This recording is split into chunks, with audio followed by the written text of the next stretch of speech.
Hi, I'm Seamless, and today is Friday, which means it's time for a new How to Bass tutorial, and today I'm going to show you how to make this sound. It's been kind of a while since I've done any video at all, let alone a How to Bass one, but today I'm bringing you a How to Bass because I'm back, more or less. If you've been wondering where I've been, the long story short is that I had a show that I was using the modular stuff for, and I wanted to see if I could play a show with the modular stuff live. And the answer to that question is sorta. And we'll address all of that in its own thing later. But for now, I want to get back to doing regular videos so that I can do regular videos. And there was going to be some changes about that too, but not to the How to Bass stuff because I want to do How to Bass. But let's talk about this whole thing. Oh, also, let's mention I have a brand deal with Razer now. I'm pretty sure you can see that. We'll talk about that later as well in its own thing. But I do want to point out that everything I'm doing right now, I'm doing on this thing as my main computer because it's my main computer now. Anyway, this sound is a lot of the sort of the same from me in terms of like things I'm using, but I tried to sort of use every little thing that is sort of my usual tool bag just slightly bit differently just to get us more interesting results. So let's do all of this from the beginning.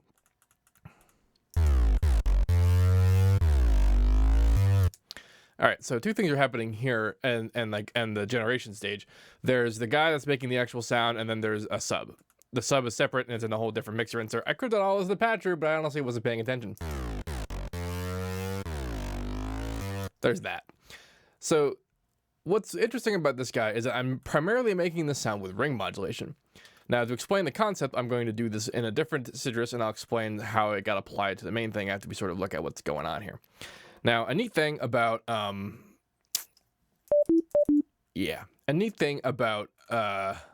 distortion, specifically the usage of the wave shaper, is that the specific shape that gets applied to the waveform is a result of how loud the waveform is going into the thing itself. So like if I have a crazy, whatever's going on here and it's like doing a bunch of stuff, let's turn this way the hell down.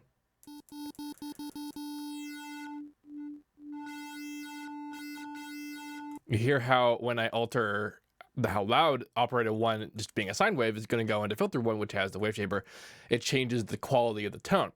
Now, ring modulation is essentially what FM does, where FM changes pitch really fast, ring modulation changes volume really fast.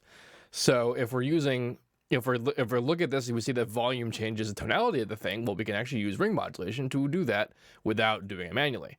So for example, if I had a really low motion here,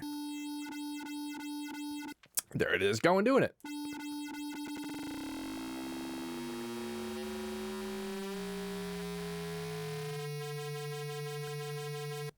Lots of options to be had from that. Lots of options, like it's spelled with an M or something. So that's the sort of the main deal that I use to build this patch. And what this is essentially that 3 times. I have an output oscillator here, and this is the ring modulator, output oscillator here, ring modulator, output oscillator here, ring modulator. And they're all layered together to do slightly different things. And then a lot of the modulation that exists in the playlist actually is about changing things in between these guys. So the 3 of them all together. So I move that guy.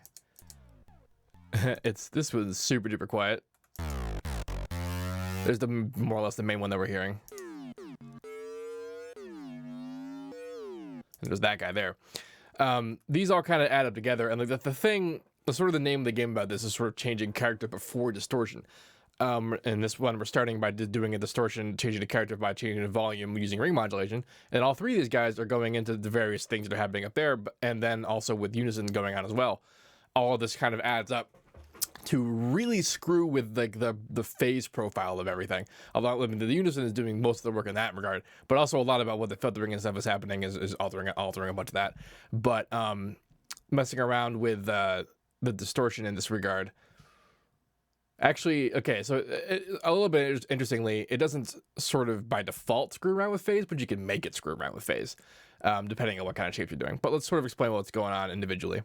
So this first one is a triangle wave, and it's being modulated by this screwed up other kind of waveform. And actually, I also point out the difference between those two using this guy here. Regular ring modulation is bipolar, which means that if you look at the waveform, like, let's say we could take this shape and we could apply it directly to being a linear, essentially, control signal. Where we can't really do that with FM, because with FM we're modulating phase and not pitch, which means the actual pitch change is one step removed from the literal shape of the waveform. So you gotta look elsewhere to find the literal actual shape of the change that you're gonna create. With ring modulation, not so much. It's just exactly what's happening is what's happening. But what's happening in a literal sense is a little bit different than perhaps what you might expect. If you look at a waveform like this, you might think to yourself, okay, all the way up here is 100 and all the way down here is 0. And in some control schemes, that actually is the case, just not with citrus. What this is indicating actually is that this is up 100 and then down to 0 and then down to negative 100 and back up to 0. This is a bipolar function, which means positive 100, negative 100. What this comes out as, though, is that it's difficult to detect a phase difference of just a regular signal. And what it comes across as is it goes on and off twice per oscillation. This is an important distinction, because if you remember some stuff about FM, remember how we talked about before about if you FM something by an octave higher than the fundamental tone, you get the square wave harmonics versus the saw wave harmonics if you FM it by the same pitch. This is still true for ring modulation. As it turns out, the reason why this is true actually has less to do with the literal process of modulation in any regard, but the kind of events that you create by doing said modulation. And if you look at something like a saw wave, you can see that like there's really only one event, so we get that sharp kind of one feeling per hit. But then we go to a square wave, you can see that there's actually 2 events per oscillation. There's the on-off here and the on-off there, and then on the saw wave it's just the one time that it does anything. And that's exactly half as much, which is also why sometimes the square wave might sound like it's an octave higher for some reason, even though it technically is not. It's all has to do with that. So in the other guy here, in the actual original dude, I'm keeping this guy to be sharp. Oh yeah, that's actually the thing I wanted to talk about. Derp. Ring modulation, bipolar, all of that, bipolar. But there is a way to get it to be unipolar, and it's actually a different process in some of the plugins. It's called amplitude modulation. And amplitude modulation is exactly just there's 0 and then 100. However, there's no amplitude modulation mode in Citrus, so what we have instead are these waveform modifiers that get us what's referred to as the TX waveforms in other FM circles. And this, or all of the FM circles, now that I think about it, this mode here, we get 100, 0 at the bottom and 100 up top, and then it happens only one time. And you can screw around with the various things to get us what we need to get. And in this case, it'll get us this very short point, which gets us essentially the one event per oscillation that we want to have to get that really, really sharp sort of feeling there. And this isn't anything kind of new for me. I've always been doing this. The second I discovered what ring modulation could do, that's all I ever wanted to do, because, oh my God, it's the key to a lot of really epic sounds. Indeed. So this first guy, that's more or less what's happening here. Lots of these modulation oscillators have slightly different pitches. This guy is just the same pitch, but the slight difference actually creates a little bit of motion. But since we also have lots of Unison, it's going to be motion, more or less anyway. Number 3 here is an almost saw wave that's being, it's 1 octave higher, but it's also being modulated by the fundamental tone. So these are fundamental, octave higher, fundamental. So even though this is a different pitch, because it's being modulated by the fundamental, it more or less keeps the fundamental feeling. Same thing with this guy, which is way higher than the rest of them. But with the modulation engaged, it's a bit different. Although this modulation is also 1 octave higher, so that means that the whole thing is gonna sound like it's an octave higher than fundamental. But when you pile on all the other stuff, you can barely hear it, and that's because that tone isn't. And also this guy, that seems like it's too quiet. None of this makes any sense without the distortion. And in fact, most of these settings I didn't arrive at, before all the effects happened. It's a bit difficult to know how things are going to, be affected by stuff. So usually it's a pretty good idea to, do some things and then make changes along the entire chain once you've got the whole thing. I only show you this in this way because how else are we going to talk about this, information? Now, there is a bit of an interesting about the Unison. The difference between what the oscillator only mode and the not oscillator only mode does. It actually has a serious impact on how everything else works. I'm going to temporarily engage all the effects here so we can hear what I'm talking about. I need that stuff back.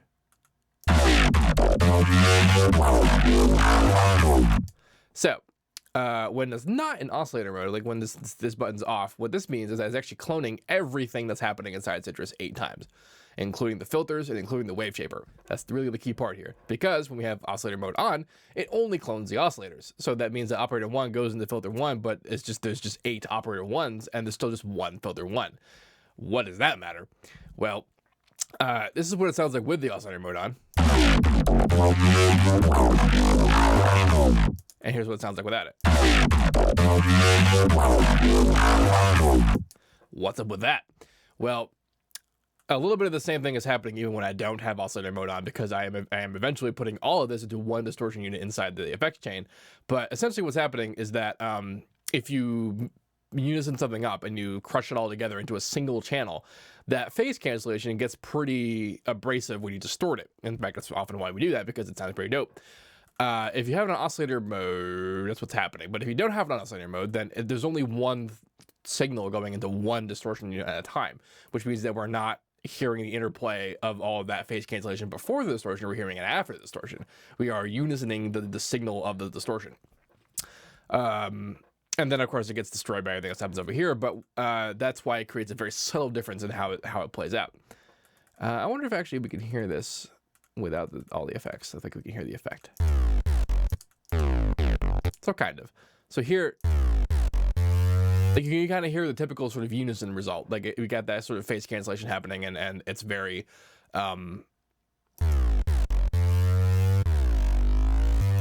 specific. And by specific, I mean I have a very low pitch value and a very high phase value, which means that we're not getting a lot of motion, but we are getting a lot of it's got that like sort of metallic spread going on. Buzzwords. But when it's on, sounds a little more together. It sounds kind of like one thing all of a sudden. That's because there's just the one effects chain as opposed to 8 of them. And then the interplay is being forced to happen earlier in the chain. Well, actually, in this case, happening at all, because I don't have the chain on at all. But that's sort of what that's about. And I just want to put that little discussion in your ear there. And while I'm at it, make sure this is... Oh, yeah. So the other thing is all the stuff that I'm modulating here. I do have X and Y engaged. And what I have going on is that these oscillators are being controlled at their level, because remember, the tonality is controlled by the level going into the distortion unit. So not only are we modulating that with ring modulation, but we can modulate it directly with a modifier. And then on the filters themselves, I have a thing on volume, but they're slightly different. And that's because once upon a time, these two, F1 and 3, were more square type sounds, and F2 was that very sharp saw sound. And it's still kind of true, but it isn't as stark as it used to be. That's this guy over here controlling that, and these are mod X and Y up here, and that just adds to the changing of the tone over time, which just keeps things interesting. Move things. Actually, that's a pretty wonderful piece of advice. It sounds a little stupid. Like I remember when Massive was like the thing. Like the primary sort of advice given to people about using Massive was just to move as much shit as possible. And generally speaking, while you might not have any idea what's happening, you will get an interesting sound. Whether or not that helps you is entirely up to you. But so that's what's sort of happening up there. And I don't think I'm doing anything else. I have no effects on. The filters are all off. This one's on though. That could explain a great deal of things. So there's a low pass filter just kind of on in this filter here. Not that different, so I'm not worried about it. I'm going to leave it there, though, because I'm sure it'll have an effect on the stuff once the effects come in. So, I elected to play with a few ideas here. This first filter, originally what this guy was an extremely sharp filter that was very high, like very, very high gain. And its purpose was that when you moved it around very little bit in the low end, it just destroyed everything. But if you sort of moved it in just the right times, it allowed you to get like this very meaty kind of feel. More buzzwords. And that happened because we were screwing around with the phase and at the low end because of that extremely sharp filter so much that it created interesting effects at the distortion. Over time, though, that got to be a bit too much. So I sort of evened it out a little bit. And now it's just a peak filter. Filter about. I have somewhat of a cut going on up here and then a little bit of a boost. And these decisions were also ones that were made with everything else on. And in fact, a lot of the final decisions I make about EQ are not made step by step. There's not like a linear path to these things, as I described earlier. I'm not going to say that again because I just spent a lot of time saying that. Spent a long time saying it. So here's the first Maximus. And here's where I decided to be a little bit interesting. Maximus, as you could probably gather, because you can see the interface here, you can see the interface of the wave shaper and sort of think to yourself, wow, that looks a bit similar. And as it turns out, it is more or less the same process. As it turns out, also, compression and distortion are the same process. It's just that compression happens not instantaneously, unless you set it to, and distortion happens instantaneously. So that key little moment there, if you set it to. So I made some weird shapes inside Maximus, and then I set the time variables to be too low, quote unquote.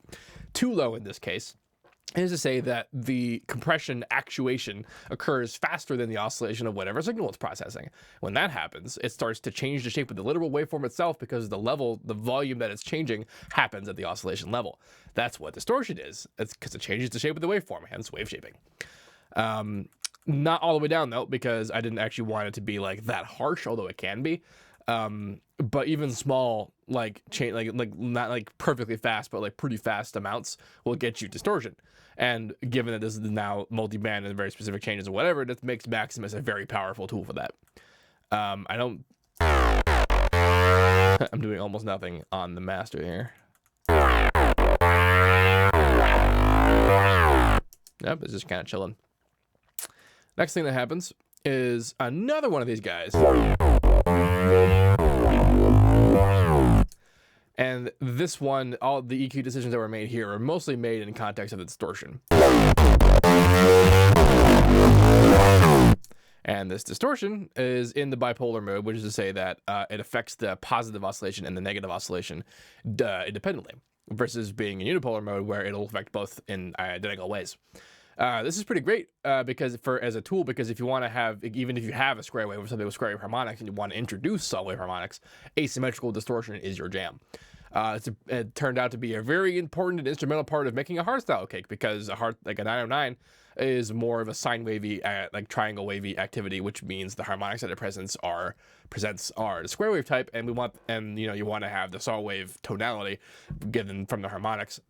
And this is how you do that, by creating asymmetry between the top and the bottom polarity, from the positive and negative polarity.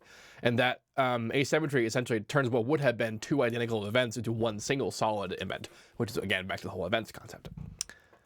And then some more EQ, but this is actually something that's normal for me, but a little bit different. This is where we get to some new parts. Although actually the ring modulation bit was a whole brand new idea for me about that. But this is my usual fare. This is a bandpass filter and one notch. With one very key difference, which is that it's not on all the way. This guy is doing its thing, but it's got the wet dry is like just slightly off. So that means we can still hear some of the pure signal. So here's,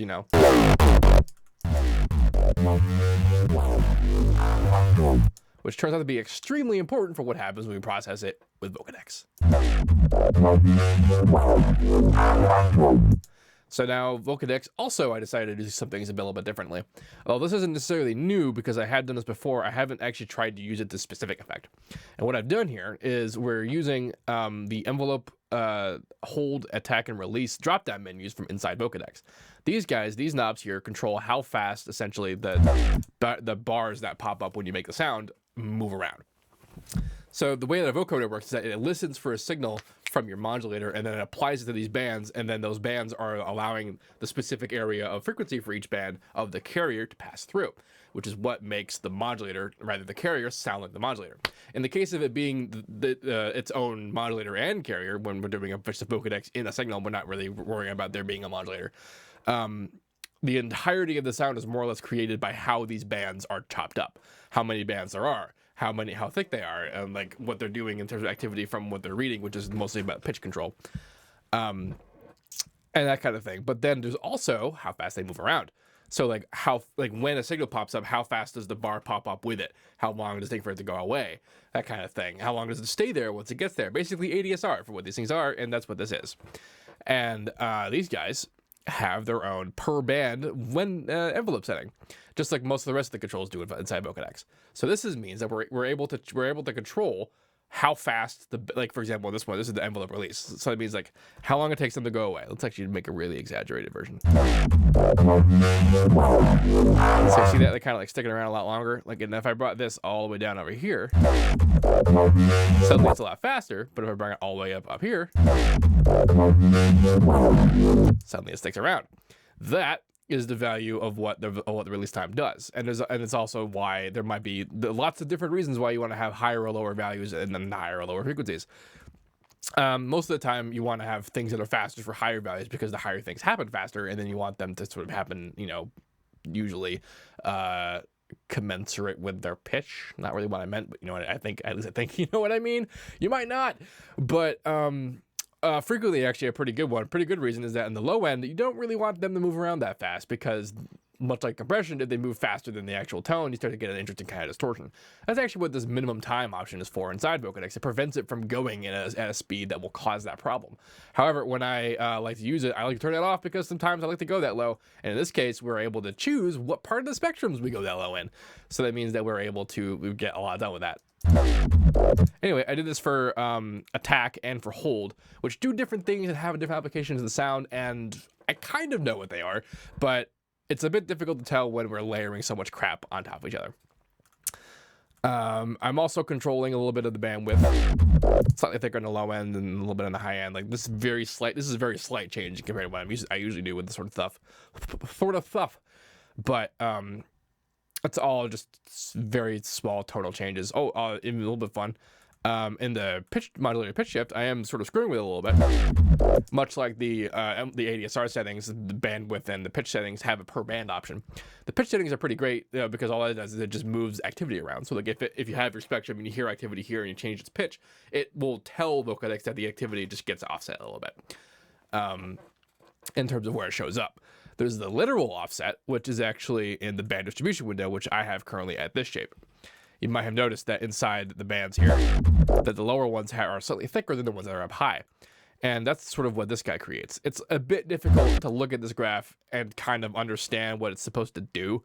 But you can kind of look at it like if you flipped it sideways, you could think of this side as low frequencies, low mid, high, like super high. Like this is sort of where that is laid out. And this line kind of indicates where like they are kind of on average. If it were linear, like straight shot from here to here, then it would be evenly distributed, same size bars.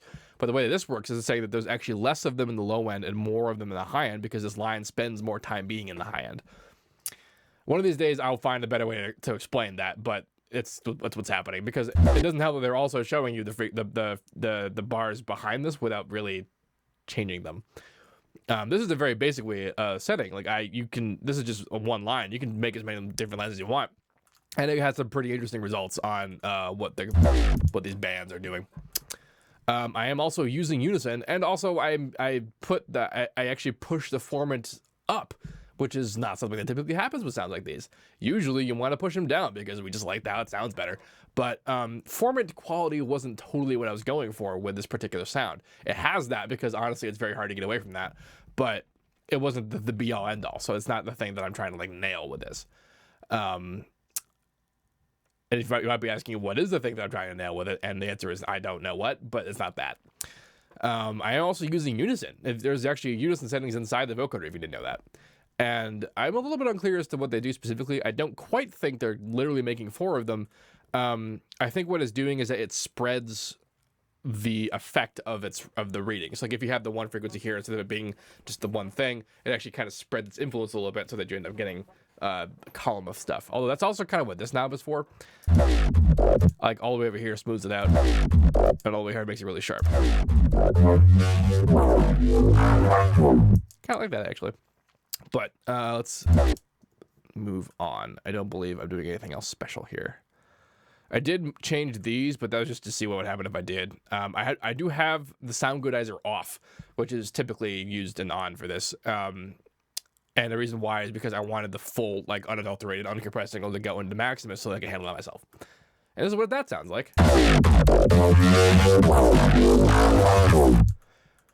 Big old pushes on stuff. Like, this is super duper, like, just regular old crushing stuff. So is this guy even. Might not quite look like it. I was trying something specific with this, but really it's just crushing it too. This shape is irrelevant because I'm just turning the whole thing up rather high. I have a bit of the soft saturation on, the limiter going on there with a pretty high release time, but no delay and no attack on the master, which is just delay. So, same thing on the previous Maximus as well. And there are 2 reasons for that. One, because I kind of like there not to be as much latency as like there can be, just if there's no reason for it. Like if there's no reason to have the high quality one on the EQ, I like to have that off because it does contribute to latency, even if it's by an imperceptible amount. It adds up over time, and I want things to happen when they happen, just because there's not really a practical reason to care for that if you can't tell it's a problem. Just so you know, but I know I can. And this is a high pass and some EQing, and then here's the sub, which I didn't turn off this whole time. They both go into a limiter, and it's being limited. That's kind of the end of that. A little bit of stereo separation being controlled on this guy because I am using the Unison on here with 4 voices and separating as pretty much as hard as I can. I did have a reverb way in the beginning to try and get that to work, but it didn't really pan out so well. And I do want to come back way over here to how this oscillator mode kind of behaves with all this going on.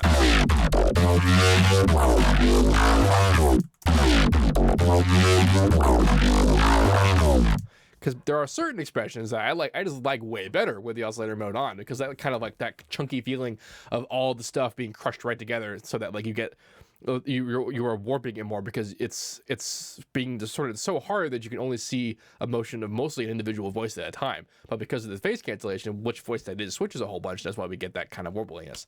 And then without it, we get a much more like smoother kind of controllable tone. Both of them are perfectly awesome and viable for a variety of different things. What I would suggest doing is, in cases like this, is that you just make different versions of the sound that have all these qualities. And especially a sound like this to have so many parts, you could probably just clone this thing and make various changes on various settings, and you'll have such a huge variety of sounds, but they'll probably still sound pretty homogenous because they're mostly made of the same stuff. It's a wonderful tactic for making variety in things if you don't want to make everything from scratch. Like I do, because I just like doing that. Yes, cool. So this FLP will be available. Download in the description of this video. If you have any questions about this, please let me know. Don't forget to like, comment, and subscribe, and all that good stuff. And as usual, have a nice day.